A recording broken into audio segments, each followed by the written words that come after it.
오늘은 히브리서 9장입니다. 히브리서 9장 다 찾으셔서 한 절씩 교독하겠습니다. 히브리서 9장 1절부터 마지막까지 교독합니다. 제가 먼저 1절을 읽겠습니다. 첫 언약에도 섬기는 예법과 세상에 속한 성소가 있더라.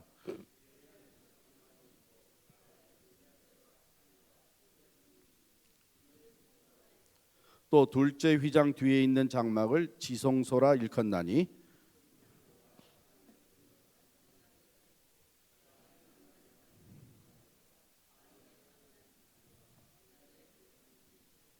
그 위에 속죄소를 덮는 영광의 그룹들이 있으니 이것들에 관하여는 이제 낱낱이 말할 수 없노라.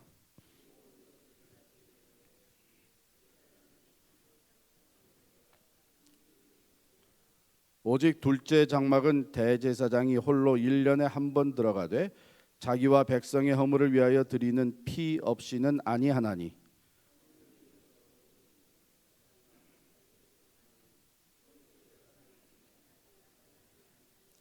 이 장막은 현재까지의 비유니 이에 따라 드리는 예물과 제사는 섬기는 자를 그 양심상 온전하게 할 수 없나니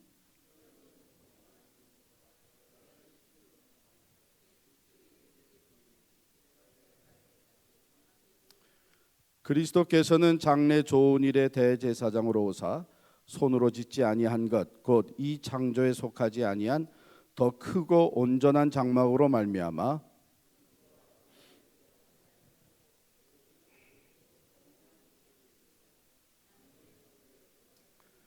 염소와 황소의 피와 및 암송아지의 죄를 부정한 자에게 뿌려 그 육체를 정결하게 하여 거룩하게 하거든.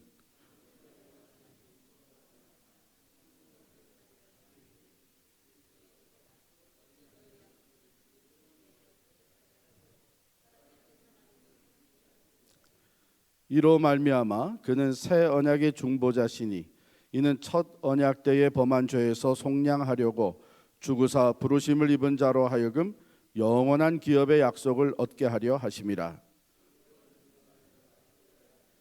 유언은 그 사람이 죽은 후에야 유효한즉 유언한 자가 살아있는 동안에는 효력이 없느니라.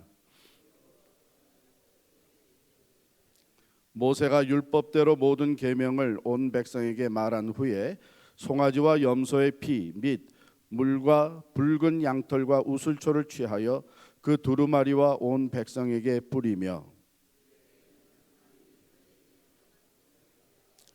또한 이와 같이 피를 장막과 섬기는 일에 쓰는 모든 그릇에 뿌렸느니라.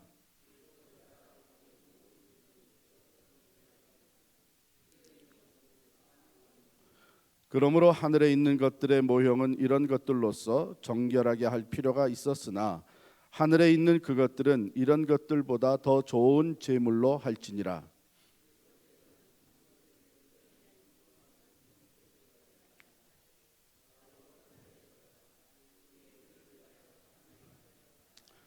대제사장이 해마다 다른 것의 피로써 성소에 들어가는 것 같이 자주 자기를 드리려고 아니하실지니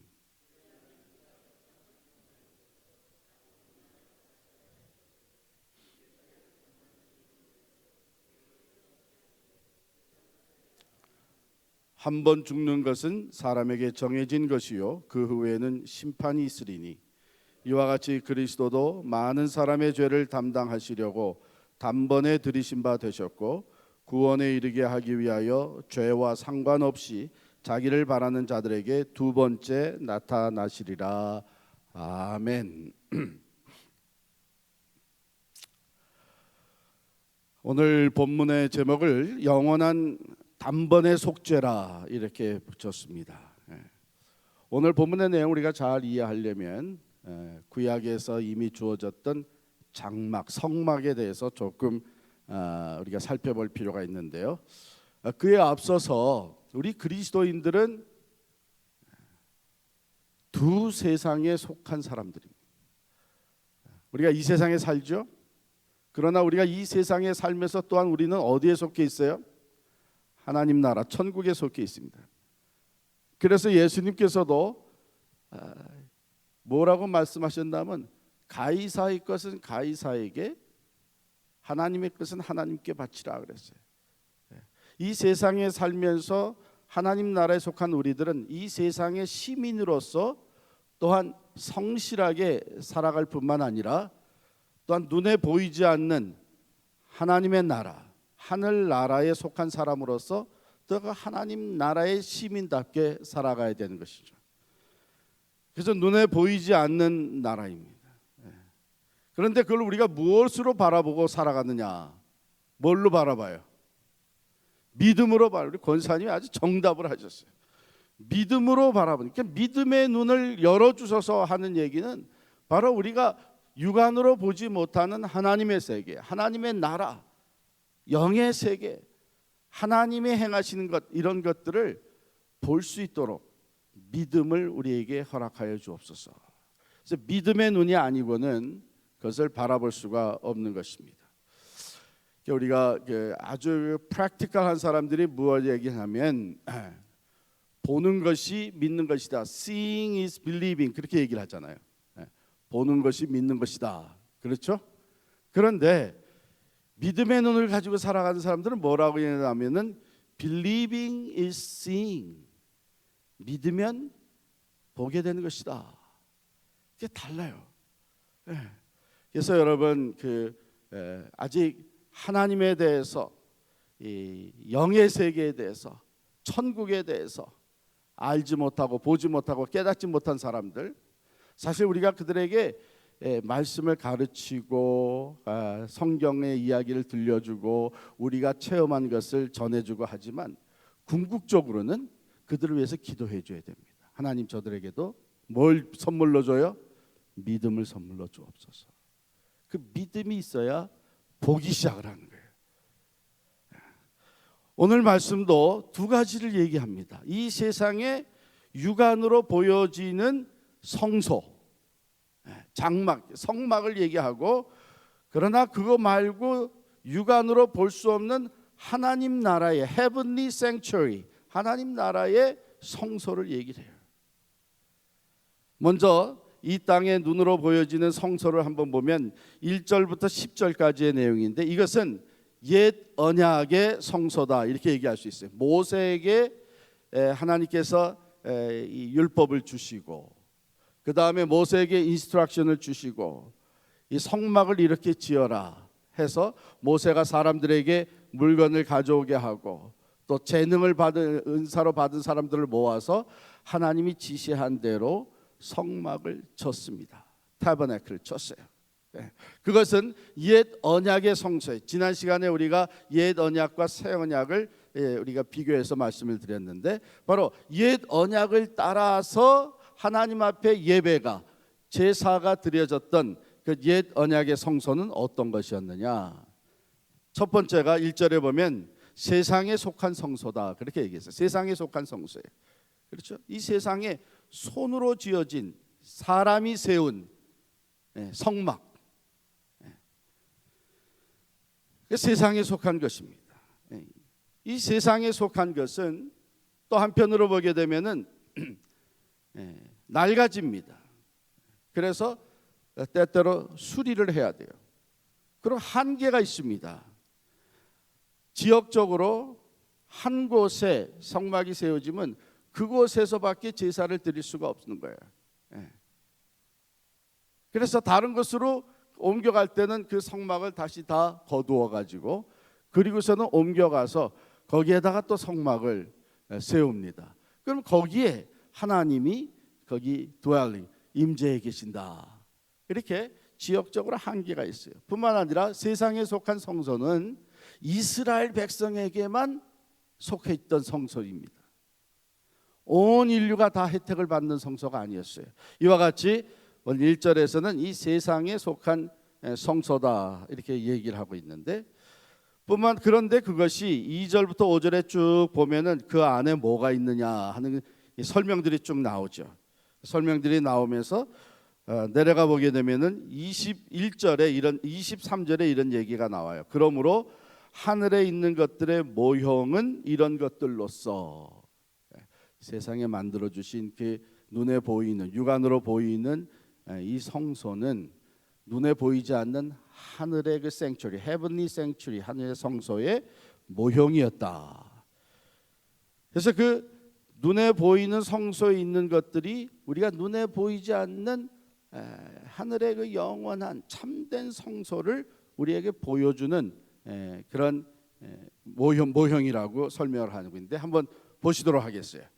이렇게 파워포인트 하나 넘겨주시죠. 예. 여러분이 잘 아는 대로 이렇게 성막을 치고서 광야에서 진행을 했습니다. 가다 멈추면 성막을 치고 다시 또 거두어서 옮겨가서 성막을 치고. 근데 이 성막의 그 내용들을 보게 되면, 그 다음 한번 보실까요?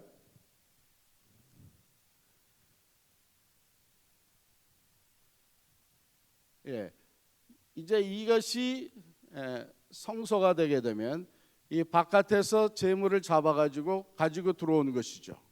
제사를 드리는 제물과 함께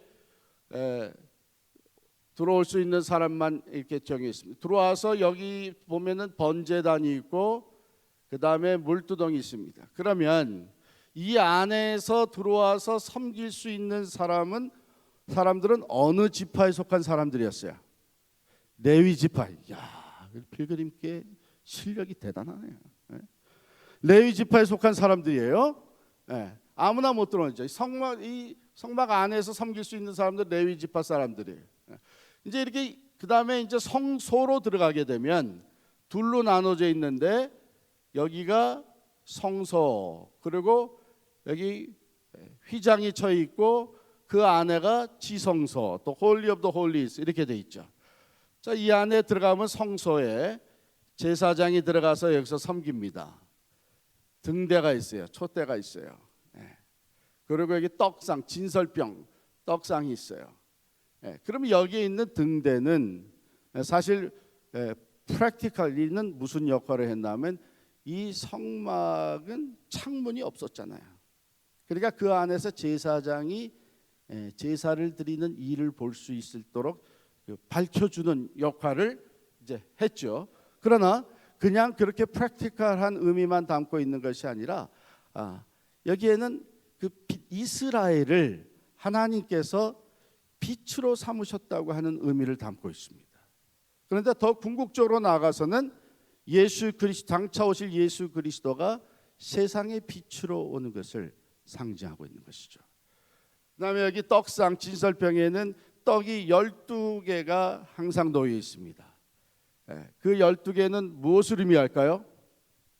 12지파. 정확하게 맞추셨어요. 그런데 그 12개를 안식일이 되게 되면 바꿔요. 그래서 이 일주일 지난 그 떡은 이제 제사장들이 먹고 새로운 떡을 올려놓습니다. 12개를. 그래서 이것은 하나님이 주시는 그 양식을 의미할 뿐만 아니라 장차 생명의 떡으로 오시는 예수 그리스도를 의미합니다. 그러니까 이 모형에서는 그 자체 내에 의미를 담고 있지만은 더 완전한 것에 대한 모형이 되어 있었던 것이죠. 그다음에 지성소로 분향단이 있고, 그다음에 지성소로 들어가면 여기에 지성소에는 법궤가 놓여 있죠. 법궤 안에 뭐 있다고요? 여기 다 있죠. 법궤 안에 있는 것. 거기에는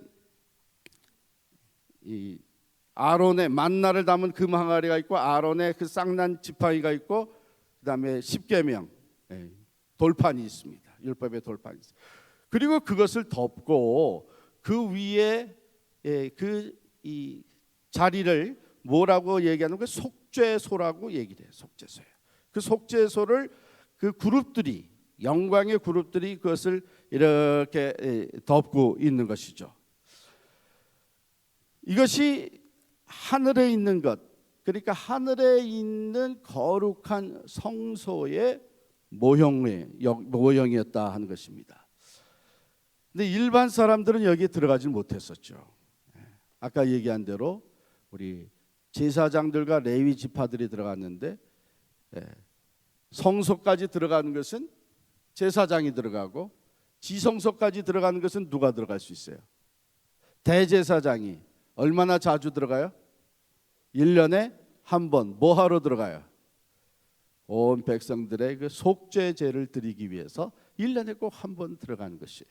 그런데 들어가기 전에 제사장이 먼저 대제사장이 자기 자신을 성결케 하는 그 율례를 다 지키고 스스로 성결케 하고 들어갑니다. 왜? 대제사장도 우리와 똑같은 죄인이기 때문에 먼저 자기 자신을 깨끗이 하고 들어갈 수가 있었던 것입니다. 그리고 이 옛 언약의 성소는 일시적인 것이었다는 것이죠. 8절에 가면은 성령이 이로써 보이신 것은 첫 장막이 서 있을 동안에는 성소에 들어간 길이 아직 나타나지 아니한 것이라. 이제 더 완전하고 영원한 길이 보여지기 전, 즉 지성소 하나님의 임재가 있는 The Holy of the Holies, 거룩하신 하나님 앞으로 나아갈 수 있는 길이 완전히 보여지기 전까지 일시적으로 주어졌던 것이 이 장막이라는 것입니다. 그런데 더 큰 약점은 뭐냐 하면 9절 10절에 나와 있는 거예요. 우리 9절 10절 같이 읽겠습니다. 시작. 이 장막은 현재까지의 비유니 이에 따라 드리는 예물과 제사는 섬기는 자를 그 양심상 온전하게 할 수 없나니 이런 것은 먹고 마시는 것과 여러 가지 씻는 것과 함께 육체의 예법일 뿐이며 개혁할 때까지 맡겨둔 것이니라. 육체적으로 부정해진 것들, 이런 것들을 다 깨끗하게 하는 그런 제사는 될 수 있었지만 그들의 양심, 심령까지 성결케 하는 효과는 없었다는 거예요. 그래서 율법적으로 외부적인 것을 성결케 할 뿐이었지 실제로 사람 내면까지도 internally 변화시키고 거룩하게 만드는 이런 제사는 되지 못했었다. 그래서 우리 지난 시간에 얘기할 때 하나님께서 이 새 언약을 주실 때 하나님의 말씀을 이제 어디에 두신다 그랬어요? 내가 내 말을 저들의 마음에 두리니. 그래서 예수 그리스도를 통해서 이제 내면의 심령까지 거룩해지는 제사가 드려질 때까지 이것은 하나의 모형, 일시적인 것이었다. 이렇게 설명을 하고 있습니다.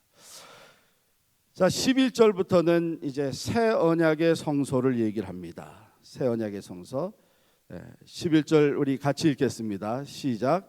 그리스도께서는 장래 좋은 일의 대제사장으로 오사 손으로 짓지 아니한 것 곧 이 창조에 속하지 아니한 더 크고 온전한 장막으로 말미암아. 더 크고 온전한 장막. 이것은 손으로 진 것, 사람들이 손으로 진 옛 언약의 장막과는 다른 것이다. 이것은 피조물에 속하는 것이 아니다. 이것은 하늘에 이미 창조주 하나님에게 속한 그러한 거룩한 성소라고 하는 것을 얘기해 주고 있습니다. 이것은 하늘에 속한. 12절부터 15절에는 그 하늘의 성소에 드려지는 그 제사는 영원한 속죄, 영원한 속죄라는 거예요. 염소와 송아지의 피로 드렸던 속죄제는 영원하지 않았기 때문에 매년 드렸어야만 됩니다. 매년 모든 백성들의 죄를 대신해서 대제사장이 들어가서 속죄제를 드려야 됐고, 또 사람들도 죄를 짓게 되면 염소나 양이나 또는 비둘기를 잡아서 피를 흘려서 자기가 그 죄진 것에 대해서만 죄 사함의 제사를 드렸던 것이죠. 그런데 이 영원한 하늘나라의 성소에서 드려지는 것은 영원한 속죄, 동물의 피로 드려진 것이 아니라 예수 그리스도께서 대제사장이 직접 되셔서 자기 자신의 피를 흘려서 드려진 영원한 속죄. 그러므로 이것은 또한 우리에게 영원한 기업을 가져다 준다는 것이죠. 하나님의 백성으로서, 하나님의 자녀로서 하나님의 나라를 소유하고 살아갈 수 있는 영원한 기업이 이 속죄제와 함께 우리에게 주어지는 거예요. 이것은 또한 가장 값진 희생의 제물이라고 하는 것을 16절부터 쭉 설명해 가고 있습니다. 모세를 통해서 주신 율법과 계명을 따라 동물을 제물 삼아서 흐렸던 그 피는 물론 그것도 값진 것이었지만 그것과는 비교도 할 수 없는 가장 값진 희생의 제물이 드려졌는데 그것이 바로 예수 그리스도의 보혈이라고 하는 것입니다. 13절 14절에 보면요, 동물을 잡아서 흘린 그 피로 제사를 드렸을 때에 그 육체를 정결하게 하며 거룩하게 했다면 하물며 영원하신 성령으로 말미암아 흠없는 예수 그리스도의 보혈의 피가 어찌 너희를 죽은 행실에서 너희 양심을 새롭게 거룩하게 하지 않겠느냐, 이렇게 말씀합니다. 자, 여기서 우리 시온소로 한번 다시 가시고, 속죄소, 아까 우리 언약궤가 있고 그 언약궤 위가 속죄소라 그랬습니다. 그럼 대제사장이 들어가서 이 지성소에서 백성들을 위해서 그 속죄제를 드릴 때에 거기에 피를 뿌리게 돼 있습니다. 이 언약궤 율법이 이렇게 법궤가 이렇게 덮여져 있고 그 위에 속죄소가 있다. 이 속죄소를 영어를 뭐냐 하면은 mercy seat라고 합니다. 속죄해 주시는 자비의 그 시트, 자리라는 것이죠. 한번 상상해 보세요. 그 안에 뭐가 있어요? 율법이 있어요. 그러면 속죄제는 들어가서 지금 뭐 하는 거냐 하면 그 율법을 어긴 것에 대한, 그래서 죄를 진 것에 대해서 죄 사함의 제사를 드리는 거예요. 근데 그 위에 속죄소가 있고 멀시 시트가 있다. 그것이 율법을 덮고 있는 거예요. 거기에다 피를 뿌리는 겁니다. 그러면 하나님의 자비하심으로 인해서 법을 어겨서 죄를 진 자는 반드시 죽어야 되지만 하나님의 멀시로 인해서 그것을 덮어주는 거예요. 그러므로 말미암아 옛 언약에 의해서 지어지는 이 제사는, 속죄제는 죄를 덮어주는 거였어요. 죄를 덮어주는 거였어요. 그런데 예수 그리스도를 통해서 드려지는 이 새 언약의 제사는 죄를 없이 하는 거예요. 그 차이를 하겠죠. 그 죄를 덮어주는 것이 아니라 죄를 없이. 그러니까 죄를 덮어주는 것은 이 히브리서 기자가 얘기한 대로 겉으로 덮어줬지만은 내면적으로 양심까지, 심령까지 깨끗이 하지는 못했다, 그런 얘기예요. 그러나 예수 그리스도의 보혈은 죄를 없이 하는, washed away, 없이 하는 것이기 때문에 우리에게 내면까지도 깨끗하게 하는 능력이 있다. 참 저는 이 준비하면서 그 율법이 들어가 있는 법궤 그 위에 속죄소가 있고 그것을 우리가 mercy seat라, 자비의 자리라고 부르는 것이 얼마나 은혜가 됐는지 몰라요. 우리가 하나님을 거역하고 죄를 짓고 그 죄값을 반드시 치러야만 하는 것이 하나님의 공인데 하나님께서 그것을 자비로 덮어주신다는 것이죠.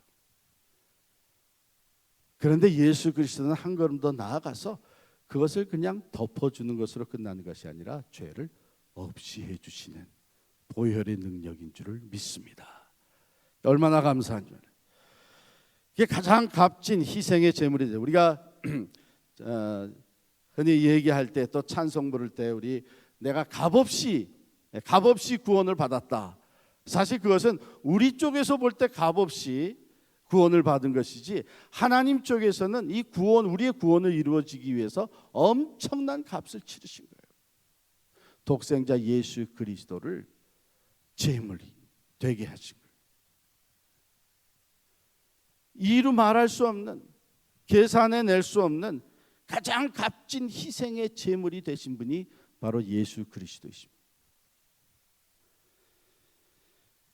24절 우리 같이 있습니다. 24절 시작. 그리스도께서는 참것의 그림자인 손으로 만든 성소에 들어가지 아니하시고 바로 그 하늘에 들어가사 이제 우리를 위하여 하나님 앞에 나타나시고. 자, 이것은 바로 이 참 성소, 영원한 성소를 얘기하는 건데, 여러분 여기서 잘 기억하셔야 하는 것은 바로 들어갔다만 얘기했지 나왔다는 표현이 없어요. 이제 나오시는 것은 이제 나중에 다시 재림하시는 게 나오는데, 그 당시에 제사장은 지성소에 들어갔다가 그 다음에 나오죠. 속죄제를 지고 나옵니다. 1년에 한 번씩 들어갔다가 나옵니다. 그런데 예수님은 바로 들어가서 하나님 앞에 나타나셨어요. 그리고 거기에 영원히 거기서 하나님과 같이 계시면서 그분이 육신의 옛 장막에서 대제사장이 하나님의 존전 앞에, 하나님의 God's presence 앞에 그 지성소에 들어가서 계실 때에는 뭘 했나 하면은 속죄 제사를 드리고서는 그 다음에 나왔죠. 그런데 예수 그리스도께서는 거기에 들어가셔서, 하늘의 성소에 들어가셔서 나오지 않고 거기에 계속 계신다고 하는 얘기는 뭐냐면, 예수 그리스도가 제물이 돼서, 속죄 제물이 돼서 들어가셨는데, 직접 자기 피를 흘려주셨는데 거기 계속 계신다고 하는 의미는 그 보혈의 능력이, 즉 속죄의 효력이 계속 되어지고 있다는 뜻입니다. 나오지 아니하고 지성소에서 그냥 거기 머물러 계시기 때문에 그분의 그 제물됨이 계속해서 효력을 발휘하고 있다는 거예요. 그래서 2000년 전에 드려진 그 제물이 오늘날에도 그 보혈을 의지해서 오늘날에도 누구나 다 죄 사함 받고 구원을 받게 되는 것인 줄을 믿습니다. 나왔다고 하는 표현이 여기 없는 거예요. 근데 나중에 나오죠. 그래서 단번에 드려진 완전한 제물이시다. 여기 26절부터 28절까지 우리가 천천히 읽겠습니다. 시작. 그리하면 그가 세상을 창조한 때부터 자주 고난을 받았어야 할 것이로되 이제 자기를 단번에 제물로 드려 죄를 없이 하시려고 세상 끝에 나타나셨느니라. 한 번 죽는 것은 사람에게 정해진 것이요 그 후에는 심판이 있으리니 이와 같이 그리스도도 많은 사람의 죄를 담당하시려고 단번에 들이신 바 되셨고 구원에 이르게 하기 위하여 죄와 상관없이 자기를 바라는 자들에게 두 번째 나타나시리라. 이제 제가 간단히 한번 정리를 해드리겠어요. 옛 언약에 의한, 즉 손으로 만든 성막에서 드려진 그 제사, 그 성막과 이제 새 언약에 의한 하늘에 있는 영원한 성막, 영원한 생츄리, 거기서 드려진 예수 그리스도가 제물되어서 드려진 그 제사, 그 차이가 뭐냐? 옛 것은 반복적으로 했다 그랬죠. 1년에 한 번씩 죄를 질 때마다 또 들어가서 반복. 그러나 이제 새 언약에 들여서 하나 헤븐리 생츄리에서 드려지는 이 제사는 한 번으로 끝나는 거예요. 왜? 그 효력이 계속된다는 얘기죠. 영원히 그 하나님 보좌 앞에 그 헤븐리 생츄리에 예수님이 직접 제물이 돼서 들어가셔서 거기 계시는 거예요. 그 효력이 오늘까지 계속됩니다. 또 이 옛 언약에 의해서 드려진 손으로 만든 성막에서의 제물은 동물의 피로 했는데 새 언약의 하늘의 성막에서 드려지는 것은 예수 그리스도의 피, 보혈로 드려진 것이고, 옛 언약에 의한 것은 아까 제가 설명했듯이 그 피로, 제물의 피로 죄를 덮어주는 거였는데 새 언약에 의한 것은 이제는 죄를 없이 하는 것입니다. 그래서 우리 하나님께서 이제 더 이상 기억조차 하지 않으시는 거예요. 완전히 죄 사함을 받은 거예요. 그리고 옛 언약에 의해서 드려진 이것은 이스라엘 백성들만을 위한 속죄제였어요. 그런데 예수 그리스도를 통해서 드려지는 새 언약의 하늘의 성소에 드려진 이 속죄제는 온 인류를 위한 속죄제입니다. 그리고 옛 언약에서 드려진 이 속죄제는 대제사장이 들어가서 속죄제를 드리고 나왔어요. 그러나 이 새 언약에서 드려진 예수 그리스도가 제물이 되어서 드려진 속죄제, 예수 대제사장 되신 예수 그리스도께서 들어가셔서 지성소에 하나님이 계시는 곳 들어가셔서 거기에 같이 머물러 계세요. 그래서 계속해서 그 제물의 효력이 계속되어지는 것이죠. 옛 언약에서 의해서 드려진 그 이 속죄제, 그 대제사장은요, 지성소에 들어가서 제사를 드린 후에, 속죄제를 드린 후에 나와서 사람들을 축복을 했습니다. 그런데 새 언약에 의해서 드려진 우리 대제사장인 예수 그리스도는 이제 들어가셔서 속죄제를 드리시고 그 다음에 다시 오실 때에는 우리를 데리러 오시는 거예요. 그래서 우리가 주님 계시는 그곳에 영원히 같이 있을 수 있도록 우리를 데려오시는 것입니다. 이렇게 옛 언약, 옛 성막에서 드려진 이 제사는 영원한 단번에 예수 그리스도가 제물돼서 드려진 이 속죄제의 그 영원한 성막서의 모형이었다. 그래서 단번에 완전한 제물이 되신 분이 바로 예수 그리스도이십니다. 자, 그런데 24절부터 28절에 보면 이 appear, 나타났다고, 나타나신다고 하는 것이 3번 나옵니다. 26절, 먼저 24절에 보면 그리스도께서는 참것의 그림자인 손으로 만든 성소에 들어가지 아니하시고 바로 그 하늘에 들어가사 이제 우리를 위하여 하나님 앞에 나타나시고, 이렇게 현재형으로 쓰여져 있어요. 나타나시고, 현재 진행형으로 쓰여 있어요. 그리고 26절에 가면 또 나타났다는 표현이 나오는데 그것이 과거형으로 쓰여져 있죠. 26절 같이 읽겠습니다.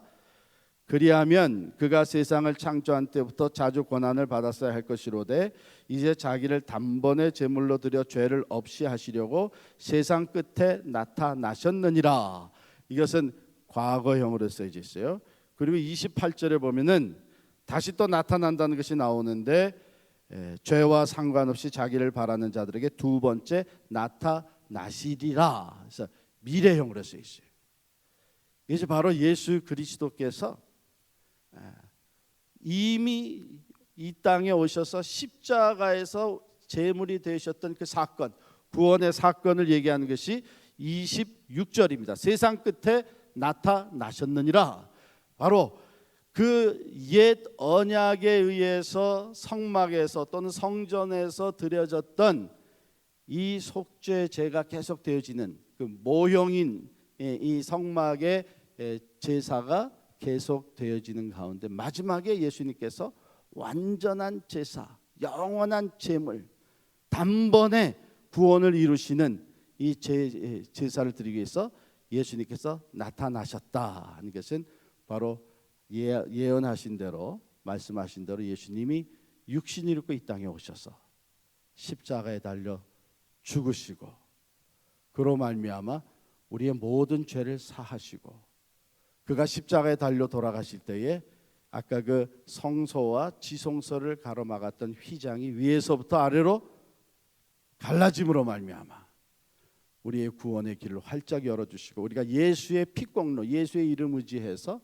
하나님 앞으로 누구나 나아갈 수 있는 구원을 이루어 주신 그것을 얘기하는 겁니다. 나타나셨다, 과거에 이미. 그런데 그러면 지금 그분은 뭐 하고 계시느냐? 24절에 있는 대로 현재 진행형이죠. 그가 이제 그렇게 해서 스스로 제물이 돼서 하늘 성소에 들어가셔서 이제 우리를 위하여 하나님 앞에 나타나시고, 이건 현재형으로 쓰여 있어요. 계속해서 그곳에서 우리를 위해서 계속 하나님 앞에 나타나시고 계시다, 거기에 계신다는 거예요.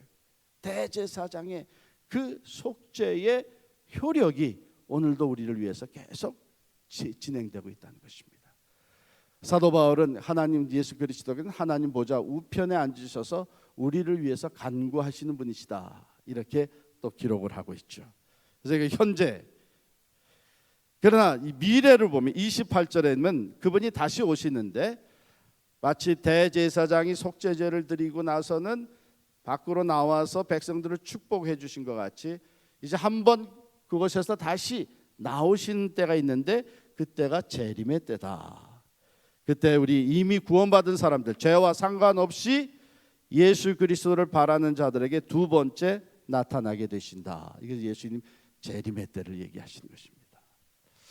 참 이 히브리서 기자가 예수 그리스도의 그 완전한 구원자가 되시는 그것을 우리에게 이렇게 옛 성막에서 드려졌던 속죄제와 비유적으로 이렇게 컴페어하면서 우리에게 온전하고 영원한 속죄 제물이 되신 예수 그리스도를 우리에게 소개하고 있는 거예요. 자, 오늘 말씀을 마무리하면서 우리는 이 구원의 세 가지 시제를 생각하게 됩니다. 성경에 보면요, 너희는 구원을 받았느니라. 예수 그리스도를 믿는 자는 구원을 얻었다고 얘기하기도 하고, 또 어떤 부분에 가면 구원을 이루라. 구원 받았는데 또 뭐 구원을 이루라는 것은 뭔가? 또 마지막에 구원을 이루어 주시리라. 그래서 이게 정확하게 이해를 하지 않으면은 구원에 대해서 자꾸 혼돈이 생겨요. 내가 구원을 받았다 그랬는데 어쩌면 안 받았는지도 모르겠다. 구원을 받긴 받았는데 완전한 구원은 아닌가 보다. 뭐 이렇게 자꾸 혼돈이 오는데 이것은 구원의 세 가지 시제를 우리에게 얘기해 주는 겁니다. 먼저 과거, 에베소서 2장 5절과 8절이 그 대표적인 구절이라고 할 수 있는데요. 한번 찾아보십시다. 에베소서 2장 5절과 8절 다 찾으셔서 같이 읽겠습니다. 다 찾으셨어요? 네, 있습니다. 5절 있습니다. 허물로 죽은 우리를 그리스도와 함께 살리셨고 너희는 은혜로 구원을 받은 것이라. 또 내려가서 우리 8절 있습니다. 너희는 그 은혜에 의하여 믿음으로 말미암아 구원을 받았으니 이것은 너희에게서 난 것이 아니요 하나님의 선물이라. 자, 언제 구원을 받으셨어요? 여러분 언제 구원 받으셨어요? 네? 언제 구원 받으셨어요? 뭐 시기는 다 다를지 모르지만 우리가 예수 그리스도를 내 개인의 구주로 영접해 드릴 때, 믿고 영접해 드릴 때에 우리가 구원을 받았죠. 이 구원은 예수님께서 이미 2000년 전에 십자가에서 구원의 길을 열어놓으신 거예요. 우리가 그것이 내 죄를 위한 십자가의 사건으로 인정을 하고 그 예수 그리스도께서 내 죄값을 대신 치러주신 속죄 제물이 되셨다고 하는 것을 내가 믿음으로 받아들일 때, 그래서 예수님은 나의 구주가 되십니다 고백하고 믿음으로 받아들일 때 구원을 받았어요. 이 구원 받았다고 한 구원을 받았느니라 그래서 선포됐어요. 이미 과거에 우리가 예수 그리스도를 믿을 때에 구원을 다 받았습니다. 그것도 때는 아마 개인적으로 다 다르겠죠. 받았어요. 그런데 빌립보서 2장 12절을 보면, 빌립보서 2장 12절 한번 찾아보겠습니다.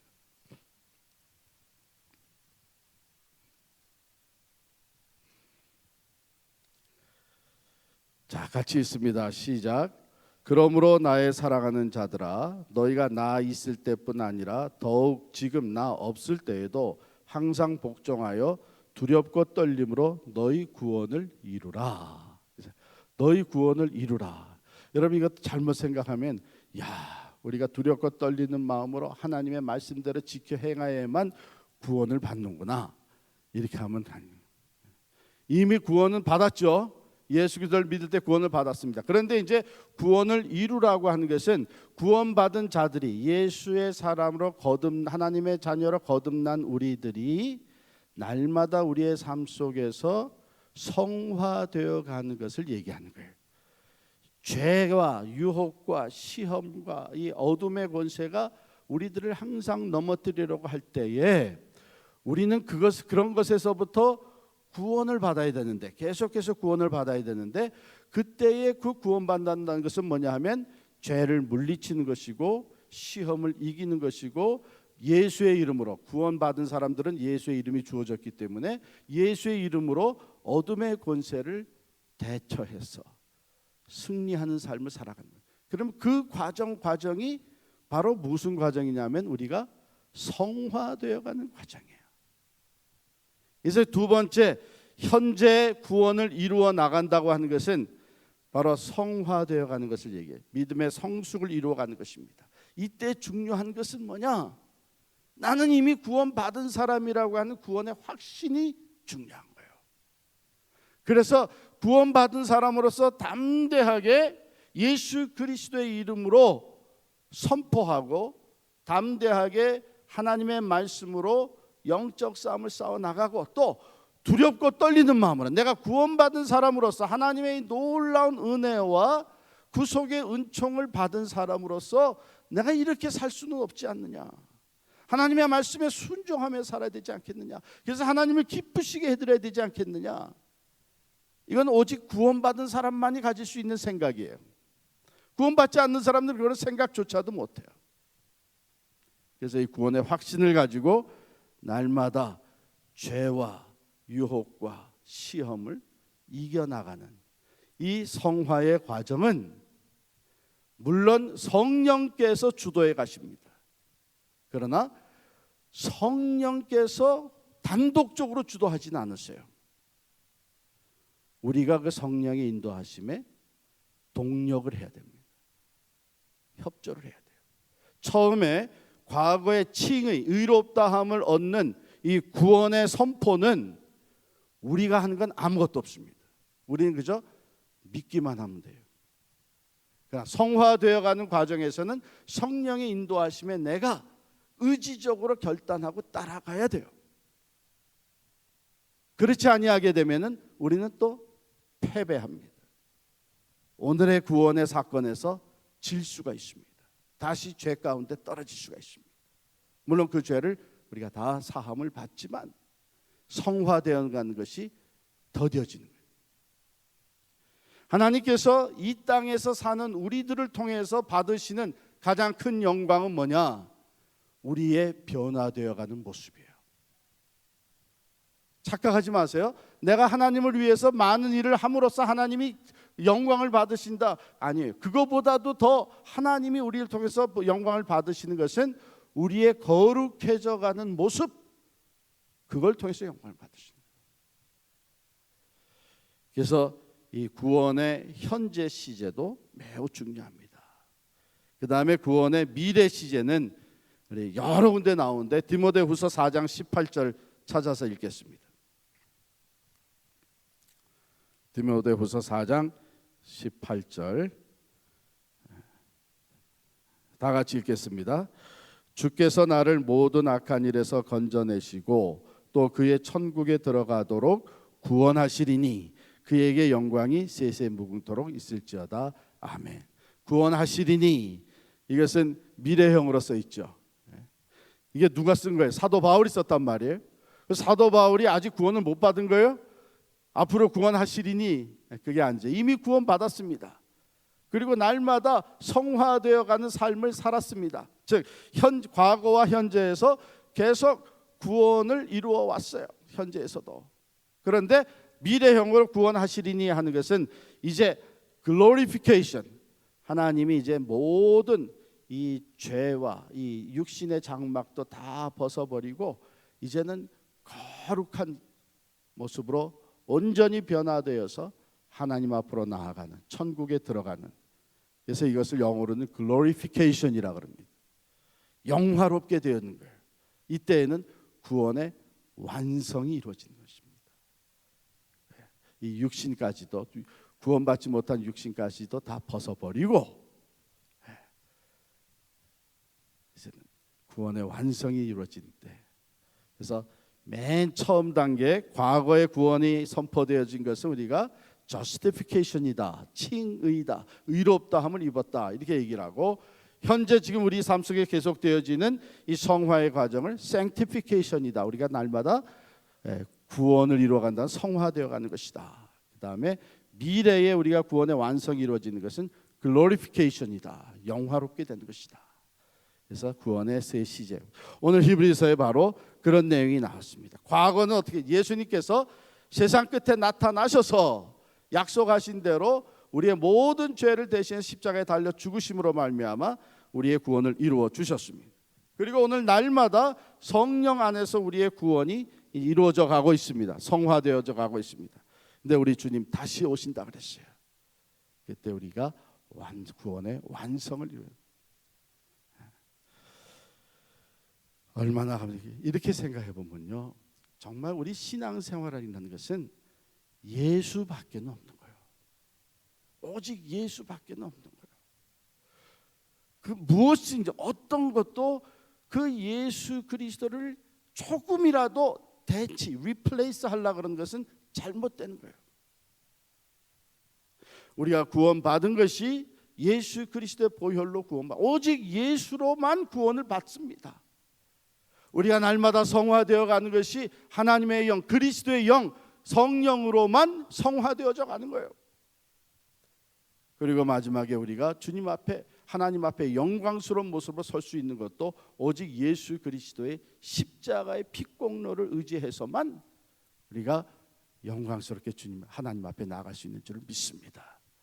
그래서 우리의 신앙은 항상 오직 예수 중심이 돼야 돼요. 다른 것들이 끼어들게 되면 문제가 생기기 시작합니다.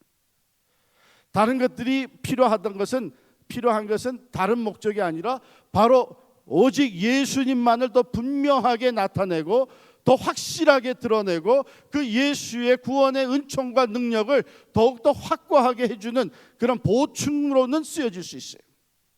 그러나 요만큼도 대체할 수 있는 건 아무것도 없습니다. 오직 예수님.